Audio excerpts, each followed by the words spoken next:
जय हिंद दोस्तों, welcome back to the course. और आज हम शुरुआत करेंगे नए टॉपिक के साथ कि आखिर ये स्टॉक मार्केट होता क्या है। बिकॉज अभी तक हमने सिर्फ उसकी बैकग्राउंड इंफॉर्मेशन जानी थी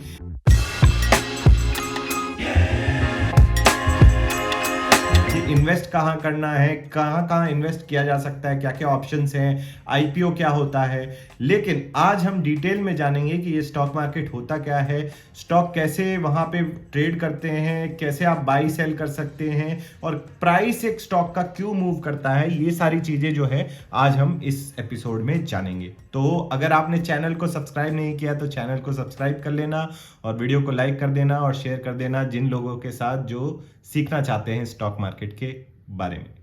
तो शुरुआत करते हैं। अभी हम यहाँ पे अगर आप देखें, हम आ गए हैं चैप्टर 6 पे, मॉड्यूल 1 के, जो स्टॉक मार्केट के बारे में बेसिकली हमें डिटेल देता है।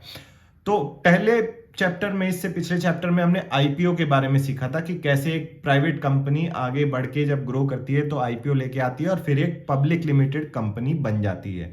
तो जितनी भी पब्लिकली लिस्टेड कंपनी यानी कि जिनका आईपीओ हो चुका है पास्ट में, वो सारी कंपनीज जो है शेयर मार्केट पे फ्रीली ट्रेड करती हैं।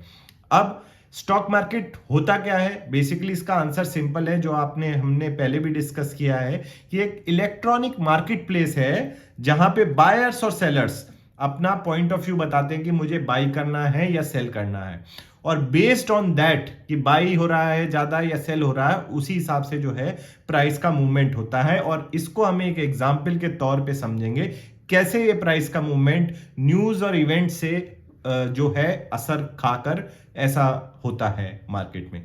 तो यहां पे एक एग्जांपल लिया गया है इन्फोसिस का। इन्फोसिस जैसे सब जानते होंगे एक आईटी कंपनी है और बहुत ही बड़ी, सेकंड लार्जेस्ट इंडिया की आईटी कंपनी है आफ्टर टीसीएस। उस दौरान क्या हो रहा था, 2019 के बात है शायद ये, कि जब एक मैनेजमेंट सक्सेशन इशू चल रहा था बेसिकली कि नया सीईओ कौन बनेगा, क्योंकि एक आईटी कंपनी में सीईओ की काफी इंपॉर्टेंस हो जाती है कि किस तरफ से वो स्ट्रेटजी डिवाइस करता है, किस तरह से कंपनी को तेजी से ग्रो करने के लिए क्या क्या कदम उठाता है। और उस टाइम पे वहां पे एक सक्सेशन इशू चल रहा था, तो उसकी वजह से जो स्टॉक प्राइस था वो 3,500 से गिर के 3,000 तक आ गया था। और ये लाइव मार्केट में चलता रहता है। इसको हम ट्रेडिंग टर्मिनल पे भी जाके एक बार देखेंगे जब उस चैप्टर पे हम आएंगे। तो अब यहाँ पे दो तरीके के लोग हो सकते हैं। तो यहाँ पे अगर हम एज्यूम करें कि दो लोग हैं, ए और बी, तो ए और बी के व्यू पॉइंट आप देखिए। ए का क्या सोचना है कि अब कंपनी को दिक्कतें आ रही हैं, ऑलरेडी स्टॉक प्राइस करेक्ट होके 3,500 से 3,000 पे आ गया है और सीईओ नया मिलने में समय भी लग सकता है। तो उसको लगता है कि अब ज्यादा इन्फोसिस का स्टॉक नहीं चल पाएगा, इसलिए जो है वो ट्रेड कर रहा है ये सोच के कि वो सेल करेगा स्टॉक, अगर उसके पास है, और नहीं भी है तब भी सेल कर सकते हैं। वो हम डिटेल में आगे जानेंगे कैसे होता है वो। और बी का जो व्यू है वो है कि डिफरेंट व्यू है उसका। उसको ये लगता है कि इन्फोसिस इतनी बड़ी कंपनी इतने सालों से चली आ रही है, ये जो सीईओ की फेरबदल हो रही है उससे लोग ज्यादा ही ओवर रिएक्ट कर रहे हैं। कुछ टाइम में नया सीईओ आ जाएगा and things will go back to normal and even better, क्योंकि नया सीईओ आएगा नई एनर्जी के साथ, तो हो सकता है और तेजी से वो कंपनी को ग्रोथ के डायरेक्शन में लेके जाए। तो यहाँ पे जब दो अलग अलग व्यू पॉइंट वाले लोग मिलते हैं तो क्या होता है कि 3,000 रुपए के प्राइस पे ए जो है सेलर हो जाएगा और बी हो जाएगा बायर इन्फोसिस के स्टॉक में। अब क्या होता है कि जब एक बायर और सेलर एक प्राइस पे एग्री करते हैं तभी ट्रांजैक्शन हो सकता है, वरना तो नहीं होगा। अगर आप सब्जी खरीदने भी जाएं, सब्जी वाला 50 रुपए किलो बेच रहा है, आपको 30 रुपए किलो चाहिए, तो अगर दोनों के प्राइस पे वो कन्वर्ज होके, मान लीजिए आप बार्गेनिंग करके शायद 40 पे, लेकिन एग्री करना पड़ेगा सब्जी वाले को भी और आपको भी। तो सिमिलरली स्टॉक मार्केट में भी जो एक्सचेंज है उसके ऊपर ट्रांजैक्शन तभी होगी जब एक बायर और एक सेलर जो है एग्जिस्ट करेगा और सेम प्राइस पे एग्री करेगा एग्जीक्यूट करने के लिए ट्रेड को। तो यहां पे जब ट्रेड एग्जीक्यूट कैसे होगी ये हम एक बार थोड़ा डिटेल में देख लेते हैं। अब ए और बी जो दोनों अपने ऑर्डर जो है सेल और बाई के अपने ब्रोकर के ट्रेडिंग टर्मिनल पे जाके, यानी कि एक इंटरफेस मिलता है, वो वेब ऐप भी होती है और एप्लीकेशन भी होती है, हम इसका डेमो भी देखेंगे अगले चैप्टर्स में। तो अभी फिलहाल के आप समझिए कि ए और बी जो है अपने जो ऑर्डर है कि मतलब 3,000 रुपए का जो प्राइस है उस पे जितने भी शेयर्स वो सेल और बाई करना चाहते हैं उसको वो जाके प्लेस कर देंगे अपने अपने स्टॉक ब्रोकर पे। स्टॉक ब्रोकर क्या करेगा, उसको स्टॉक एक्सचेंज पे राउट कर देगा, बेसिकली एक्सचेंज पे जाके अपना दे देगा कि भाई ऐसे ऐसे दो लोग जो हैं, एक बेचना चाहता है और एक खरीदना चाहता है। अब स्टॉक एक्सचेंज क्या करेगा, इन दो ऑर्डर को जो है मैच करेगा। हो सकता है आप किसी ब्रोकर को यूज कर रहे हो, मैं किसी और ब्रोकर को यूज कर रहा हूं, और आप सेलर हैं और मैं बायर है, तो दोनों के ब्रोकर जो है सेम चीज जाके एक्सचेंज को बताएंगे कि भाई मेरे पास इतने पे एक बायर है और इतने प्राइस पे मेरे पास एक सेलर है, दूसरा ब्रोकर बताएगा, और एक्सचेंज क्या करेगा, मैच करेगा। बेसिकली मैच होते ही ट्रेड जो है एग्जीक्यूट हो जाएगी।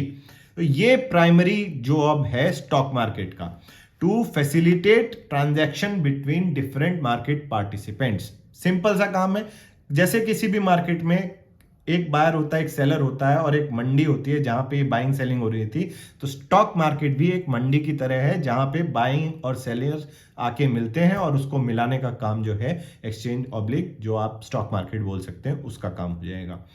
अब स्टॉक मार्केट पे जितनी भी पब्लिकली लिस्टेड कंपनी है वो ट्रेड होती हैं और उनको डिफरेंट व्यू पॉइंट वाले लोग जो बाई करना चाहते हैं वो बाई करते हैं, जो सेल करना चाहते हैं वो सेल करते हैं। अब यहां पे देखें कि स्टॉक हमने बाई सेल का तो समझ लिया, लेकिन इसका प्राइस कैसे फ्लक्चुएट, कैसे डिसाइड होता है कि 3,000 होगा, आज 3,500 होगा, उसको भी सेम इन्फोसिस के एग्जाम्पल पे देख लेते हैं। मान लीजिए 10 बजे जब इन्फोसिस का शेयर 3,000 रुपए के भाव से ट्रेड कर रहा है, अब सीईओ जो है उसका स्टेटमेंट आ जाता है कि अब मार्केट को जो स्टेटमेंट देना कंपलसरी होता है इस तरीके का कि मैनेजरियल पोजीशन पे जो लोग होते हैं, सीईओ, सीएफओ, जब भी इनमें कोई चेंज या फिर कोई छोड़ता है या कोई अपॉइंट होता है, तो सेबी के अनुसार जो हमने जाना था, रेगुलेटर है, उसके डायरेक्शन के मुताबिक आपको ये एक्सचेंज में जाके बताना पड़ता है। तो सीईओ का जो प्रेस रिलीज इन्फोसिस बताएगा और लोगों को पता चल जाएगा जैसे ही वो बताएंगे। अब न्यूली अपॉइंटेड सीईओ जो है वो अच्छा करेगा या बुरा करेगा वो हमें नहीं पता, लेकिन दो तरीके के लोग होंगे मार्केट में जो ये डिसाइड करेंगे। अब ये स्टॉक प्राइस कैसे रिएक्ट करेगा ये डिपेंड करेगा लोगों पे अगेन। तो ये क्वेश्चन जो है इंपॉर्टेंट, कौन आंसर करेगा, ये लोग डिसाइड करेंगे। एंड अगर आप करेंगे ट्रेड तो आप इसको बाई करेंगे या सेल करेंगे, आपका इंडिविजुअल डिसीजन होगा। तो इसको अगर हम एक और थोड़ा डिटेल में देखेंगे तो कैसे एग्जीक्यूट होगा। 10 बजे जब 3,000 रुपए ट्रेडेड प्राइस है, लास्ट ट्रेडेड प्राइस यानी कि लास्ट जो ट्रांजैक्शन हुई है वो 3,000 रुपए पे एक बायर और सेलर के साथ हुई है। तो ये चीज जब सेलर जो है अब चाहता है कि 3,000 नहीं, मुझे तो 3,002 रुपए चाहिए, तो 3,002 रुपए का ऑर्डर वो डालेगा और बायर जिसको खरीदना है वो बाई कर लेगा, तो लास्ट ट्रेडेड प्राइस नाउ हो जाएगा 3,002। सिमिलरली 10:01 पे जब 3,002 लास्ट ट्रेडेड प्राइस था, अब सेलर और थोड़ा सा वो उसको लगा कि यार 3,000 पे भी एग्जीक्यूट हुआ, 3,002 पे हुआ, अब मैं 3,006 करके देखता हूं। तो 3,006 करके सेलर जो है अब ये, और मार्केट में बहुत सारे सेलर्स होते हैं, बहुत सारे बायर होते हैं, और खासकर जो बड़ी कंपनीज होती है उसमें तो हमेशा बहुत सारे बायर और सेलर होते हैं। तो 3,006 पे भी एग्जीक्यूट हो गया, फिर नया ट्रेडिंग प्राइस हो गया, लास्ट ट्रेडेड प्राइस हो गया 3,006। सिमिलरली अब 3,011, फिर 3,016, ऐसे ऐसे करके प्राइस जो है ऊपर जाएगा। और ये ऊपर क्यों जा रहा है, क्योंकि जो बायर है वो किसी भी प्राइस पे अभी खरीदने के लिए तैयार है, क्योंकि उसको जो लग रहा है ये जो न्यूज आई है ये बहुत ही पॉजिटिव रहेगी स्टॉक के लिए। अब स्टॉक के लिए पॉजिटिव रहना यानी कंपनी के लिए पॉजिटिव रहना कि कंपनी आगे इस नए सीईओ की लीडरशिप में और तेजी से बढ़ सकती है, तो मैं अभी खरीद लेता हूं और मुझे ये सस्ता लग रहा है। और बायर चाहता है कि ठीक है भाई, अब मेरे को ज्यादा प्राइस मिल रहा है तो मैं बेच रहा हूं, लगा खटाखट। तो यहां पे हमने देखा कि जो स्टॉक का प्राइस है 16 रुपए से बढ़ गया सिर्फ मात्र 5 मिनट के अंदर। यानी कि अगर कोई 3000 पे खरीदता और 3016 पे फिर बेचता तो उसको 16 रुपए का मात्र 5 मिनट में प्रॉफिट हो जाता। तो इस तरीके से ये जो है स्टॉक प्राइस ऊपर या नीचे जाता है। अब ऊपर जाता है या नीचे जाता है, डिसाइड कौन करता है? ये लोग डिसाइड करते हैं कि कितने ज्यादा बायर्स है मार्केट में। वही डिमांड सप्लाई का खेल है। ज्यादा डिमांड होगी तो स्टॉक प्राइस ऊपर जाएगा और कम डिमांड होगी तो स्टॉक प्राइस नीचे जाएगा। अब क्या होता है, सेम एग्जांपल में आप देखिए किस तरह से प्राइस एकदम फ्लक्चुएट कर सकता है। 12:30 बजे उसी दिन न्यूज आई, जो नैस्कॉम, जो बेसिकली आईटी इंडस्ट्री का एक स्टेक होल्डर है, बेसिकली वो नए नए प्रैक्टिसेस और नए नए जो पॉलिसी लेवल डिसीजंस होते हैं उनमें मदद करता है सॉफ्टवेयर और सर्विसेज कंपनी की। उसका एक स्टेटमेंट आता है कि लगता है कि अगले साल आईटी बजट जो है वो 15% से चला जाएगा डाउन। अब ये किसका डाउन जा रहा है? जो इन आईटी कंपनीज के कस्टमर्स हैं। तब क्या होगा कि जब इन्फोसिस अब 3030 रुपए पे ट्रेड कर रहा है, लेकिन 12:30 बजे ये न्यूज आ गई। अब लोग क्या क्वेश्चन सोचेंगे कि ये जो नई इंफॉर्मेशन है इससे इन्फोसिस पे क्या इफेक्ट पड़ेगा। और अगर अब नई ट्रेड आपको उस टाइम पे लेनी है, मान लीजिए आपने 3000 पे नहीं खरीदा या 3000 पे नहीं बेचा, तो आप इसका न्यूज को यूज करके आप किस तरह का डिसीजन लेंगे? और खरीदना चाहोगे या बेचना चाहोगे? और बाकी आईटी स्टॉक्स का क्या होगा इस टाइम पे इस न्यूज की वजह से? बिकॉज ये तो सबको इफेक्ट करेगी।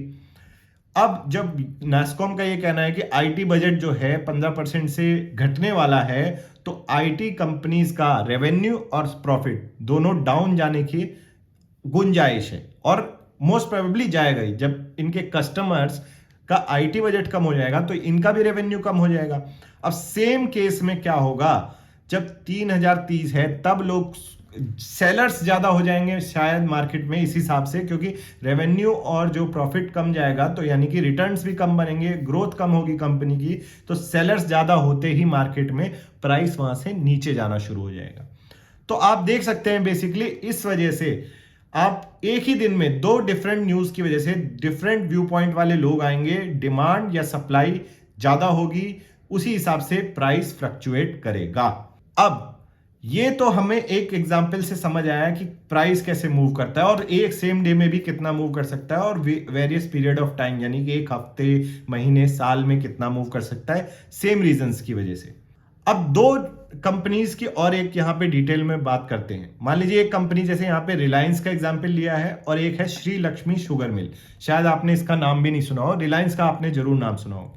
अब रिलायंस जो है वो इंडिया की सबसे बड़ी कंपनी है मार्केट कैपिटलाइजेशन के मुताबिक, तो लार्जेस्ट कंपनी। अब रिगार्डलेस इसमें न्यूज आए या ना आए, मार्केट में जैसे हमने इन्फोसिस की बात करी थी कि हमेशा कुछ ना कुछ लोग बायर होंगे, कुछ ना कोई लोग सेलर होंगे और कुछ ना कुछ लोग बायर्स होंगे, तो दोनों का हमेशा बीच में ट्रांजैक्शन चलती रहेंगी, तो मार्केट प्राइस थोड़ा बहुत मूव करता रहेगा।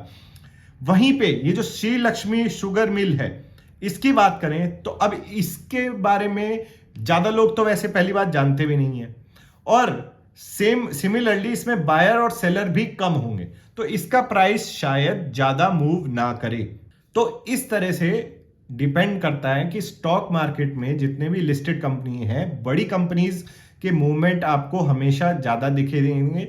छोटी कंपनी में आपको मूवमेंट जब होगा तो बेस्ड ऑन न्यूज ही हो सकता है, अदरवाइज ज्यादा मूवमेंट आपको शायद देखने ना मिले। और इसके अलावा और भी न्यूज होती हैं, जैसे जब प्राइम मिनिस्टर नरेंद्र मोदी बने थे फर्स्ट टाइम प्राइम मिनिस्टर, तो सबको लगा था कि बहुत ही पॉजिटिव न्यूज है और मार्केट बहुत तेजी से ऊपर चला गया था।